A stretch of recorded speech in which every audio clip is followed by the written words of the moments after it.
Politisi PDIP Jarod Saiful Hidayat menyindir menantu Presiden Jokowi Bobi Nasution yang memborong dukungan partai politik untuk maju di Pilkada Sumatera Utara. Jarod mempertanyakan dukungan 7 parpol untuk Bobi karena kapasitas Bobi atau karena faktor sang mertua, yakni Presiden Jokowi. Benarkah Presiden Jokowi punya pengaruh besar untuk menjadikan anak dan menantunya meraih jabatan politik? Kita bahas, sudah ada Ketua DPP PDIP Deddy Sitorus, dan politisi PSI William Aditya Sarana, dan Direktur Eksekutif Lingkar Madani Indonesia Ray Rangkuti. Selamat sore Bapak-Bapak. Sore Bung. Baik. Selamat sore.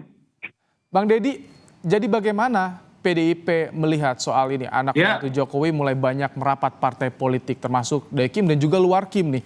Ini karena kapasitas atau karena pengaruh Jokowi?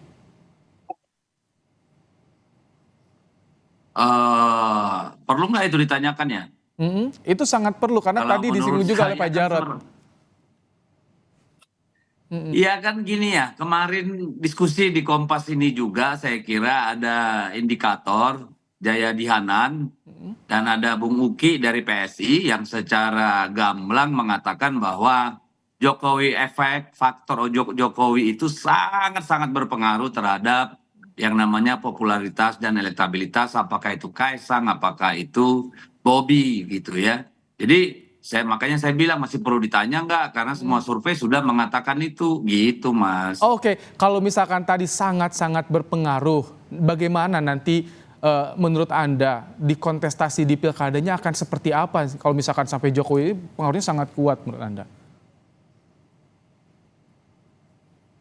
Ya kayak pilpres pileg kemarin, nggak ada cara lain. Kalau mau ditanya saya seperti apa nanti pilkadanya, ya kayak gitu, nggak jauh-jauh gitu loh. Jadi ambil contoh nih, Sumatera Utara. Kapolda yang baru itu jabatannya direktur, brigjen, belum pernah Kapolda, langsung jadi Kapolda di Sumatera Utara, tipe A. Lalu penggantian yang namanya PJ Gubernur. Oke, jadi lalu ada beberapa langsung kepala daerah, ini informasi yang kami terima, yang tidak mau ikut barisan itu langsung ada kasus hukum. Itu cuma untuk menyebutkan contoh gitu ya. Lalu kita dengar juga bahwa bansos itu akan sampai Desember, artinya kan sampai habis pilkada gitu. Jadi kalau Anda tanya saya kayak apa nanti pilkadanya, di mana ada keluarga Pak Jokowi, ya kayak pilpres menurut saya. Polanya sama seperti pilpres, itu yang dibaca oleh Bung Deddy Sitorus. Mas William, kalau Anda melihat seperti apa? Apakah bisa terjadi ke arah sana polanya? Atau bagaimana justru pandangan berbeda dari Anda? Ya, kalau menurut saya kita harus melihat ini secara objektif ya. Ya walaupun Mas Kaisang atau Mas Bobi adalah punya hubungan keluarga dengan Pak Jokowi, tapi kalau misalnya sosoknya tidak memiliki kapasitas, sosoknya tidak dipercaya oleh masyarakat, tentunya tidak akan memiliki elektabilitas yang bagus gitu. Mas Bobi misalnya kerjanya sangat baik di Medan, sekarang dipercaya kembali untuk menjadi gubernur di Sumatera Utara, memiliki elektabilitas yang bagus. Lalu Mas Kaisang punya elektabilitas bagus di Jawa Tengah.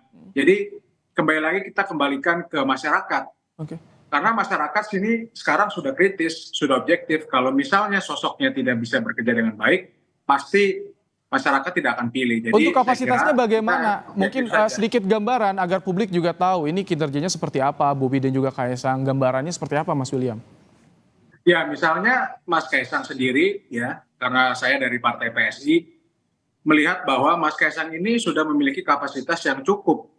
Melihat performa dari Mas Kaisang sebagai ketum partai politik, suaranya naik ya. Lalu Jakarta sendiri juga suaranya naik. Ada perubahan yang signifikan, mampu untuk memimpin partai yang di Indonesia ini tidak gampang gitu. Jadi menurut saya secara kapasitas sudah cukup dan itu terrefleksikan dari elektabilitas Mas Kaisang yang tinggi, artinya masyarakat percaya.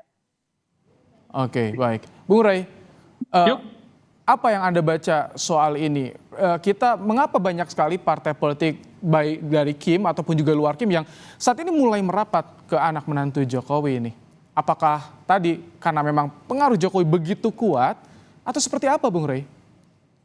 Ya kalau pengaruh Pak Jokowi itu kan kuat ya, itu kan udah disebutkan di dalam survei. Nah cuma menurut saya pengaruh itu tidak operasional ya di lapangan gitu. Karena kesulitan utamanya itu gimana menunjukkan bahwa orang ini adalah orang yang diinginkan oleh Pak Jokowi. Itu kesulitan pertama. Yang kedua, peta politiknya juga bisa beda. Nggak usah jauh-jauh lah, Banten misalnya kan. Yang ketemu itu ya PKS sama Gerindra kan. Nah, yang ketemu untuk mencalonkan itu aja udah beda tuh. PKS di luar pemerintah, ya kan, Gerindra di pendukung pemerintah, tapi di Banten bisa ketemu gitu. Nah, jadi itu yang saya sebut ini tidak operasional pengaruh itu, tapi operasional kepada keluarganya Pak Jokowi gitu. Nah, kalau ke keluarganya Pak Jokowi ya operasional sekali karena orang udah tahu lah. Bobi itu mertuanya adalah Pak Jokowi kan. Kaisang itu bapaknya adalah Pak Jokowi. Jadi nggak perlu ada petunjuk langsung, pernyataan langsung, gerak-gerik langsung. Orang udah dengan sendiri mengatakan ya ini bagian dari Pak Jokowi. Nah, oleh karena itu kalau disebut misalnya apakah Kaisang dan Bobi mengambil keuntungan politik lah misalnya dari popularitas dan juga pengaruh Pak Jokowi, saya kira sulit mereka hindarkan gitu. Sulit mereka mau menyebut bahwa mereka tidak mengambil keuntungan dari itu.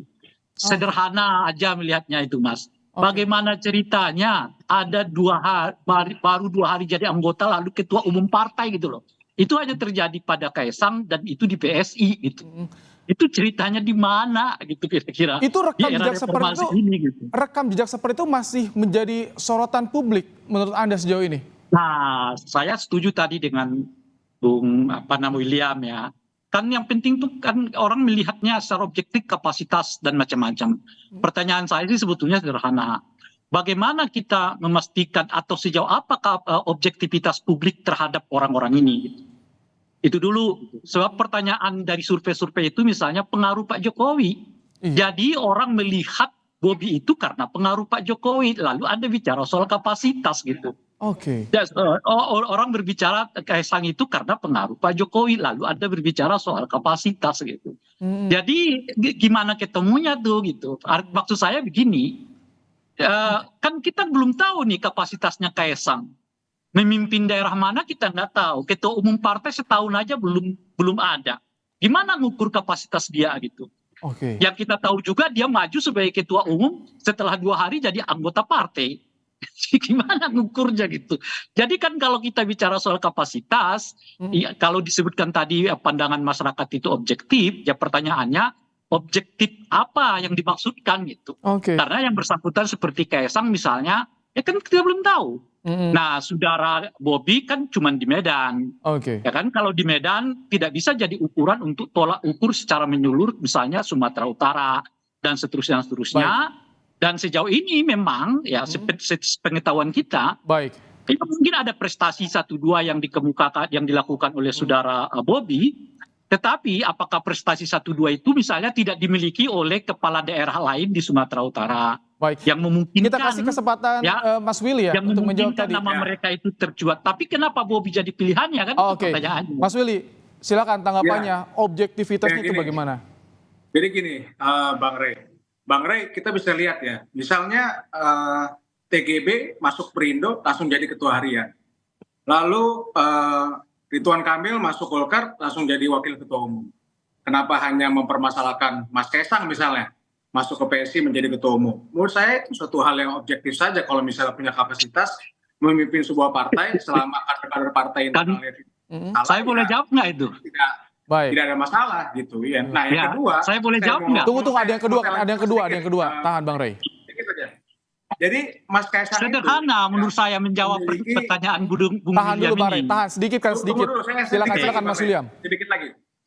Nah, Mas Kaisang itu ya sebagai seorang anak presiden ya pasti memiliki pilihan yang banyak kok. Partai-partai besar, partai-partai yang memiliki suara yang tinggi, bisa memberikan karpet merah, tapi Mas Kaisang memilih partai PSI yang kecil dan sulit. Ini ada suatu pertaruhan sebenarnya untuk Mas Kaisang. Pragmatis ya, tak pragmatis. Yang bukan yang suatu hal privilege itu apa? Memimpin suatu partai kecil. Kita kasih kesempatan ya, Bang Rey, untuk menanggapinya ya. Pertaruhan dan memiliki keberanian dari Mas Kaisang sendiri. Saya nanti akan juga kasih porsi juga buat Bang Deddy. Bang Rey, silakan. Ya, artinya kan pernyataan Bung William itu menguatkan apa yang saya sebutkan. Karena Bung William kan memberi contoh kepada orang Ridwan Kamil yang 2 periode jadi wali kota, 1 periode jadi gubernur. Dengan saudara TGB yang 2 periode jadi gubernur. Gimana apple to ini kan apple dengan... konteksnya adalah menjadi pimpinan. Iya, setuju saya. Gimana apple to apple dengan saudara? Bisa langsung menjadi pimpinan partai walaupun Ya, beberapa hari, gitu. Oke, Gimana cukup. Bang Rey, perbandingan itu Mas apple to William. apple dengan saudara Oke. Kaisang?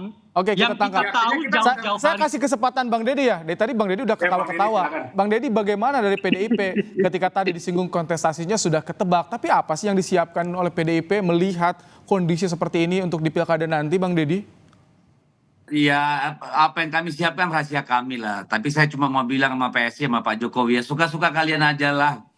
Gitu ya, saya kira terserahlah mau apa. Toh undang-undang juga membolehkan kok mau Bobi nggak ada prestasi, mau Kaisang nggak ada pengalaman kan boleh-boleh aja. Tidak dilarang tuh di undang-undang harus ada pengalaman.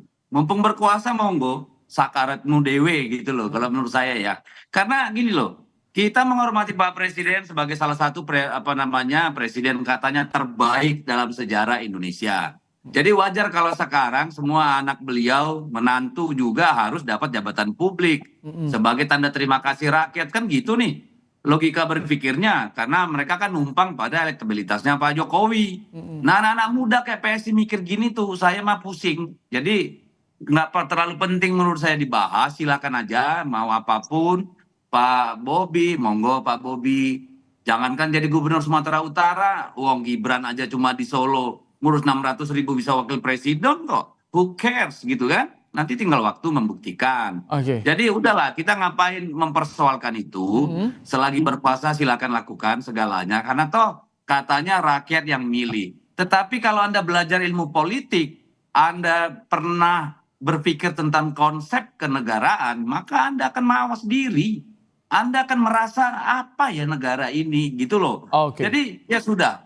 Kalau menurut Oke. saya sih silakan, monggo aja. Baik, Mas William, silakan. Ya. Jadi bagaimana untuk meyakinkan publik kalau ini ada bisa juga objektivitas, kapasitas bagi keluarga Jokowi nih kalau misalkan maju di kontestasi pilkada, Mas William?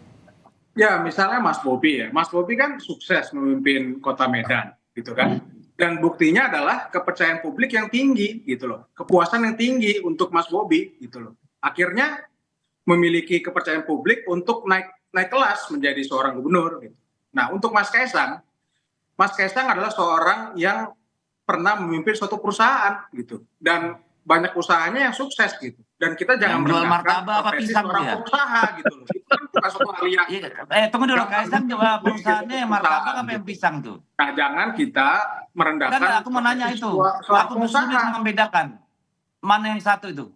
Yang perusahaan yang Kaisang itu apa? Yang pisang apa yang martabak?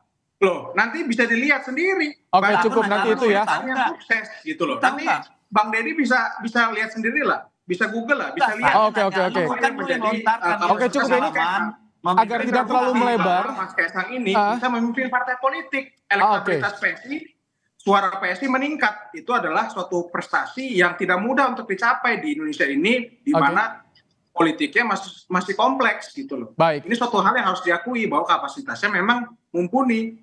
Baik, Bung Rey, bagaimana untuk mengingatkan pemilih agar bijak dalam memilih pemimpin di daerah nanti? Singkat saja Bang Rey. Ya, pertama tanggung jawab para pemimpin. Makanya kalau pernyataan Pak Jokowi sebagai orang tua kita hanya mendoakan saja, saya kira itu bukan pernyataan sebagai pemimpin. Pernyataan pemimpin itu harus menyatakan, saya bertanggung jawab agar kecerdasan publik meningkat, agar nepotisme tidak terjadi sedemikian rupa, dan itu harus mulai dari saya. Oleh karena itu sebagai presiden dan sekaligus sebagai orang tua dari anak-anak saya akan mengatakan kepada mereka untuk memberi contoh yang baik kepada masyarakat ini. Saudara Kaisang, saudara Gibran tidak boleh ikut serta di dalam urusan pemilu dan pilkada selama saya menjabat sebagai presiden. Itu contoh yang terbaik. Itu tugas presiden sekaligus sebagai ayah dari anak-anak yang minat di dalam dunia politik itu. Baik, kami tangkap. Bang Rey Rangkuti, Direktur Eksekutif Lingkar Madani, Mas William Aditya Sarana, politisi PSI, dan juga Bung Deddy Sitorus, Ketua DPP PD Perjuangan. Terima kasih telah bergabung dalam program Kompas Petang sore hari ini. Sampai ketemu.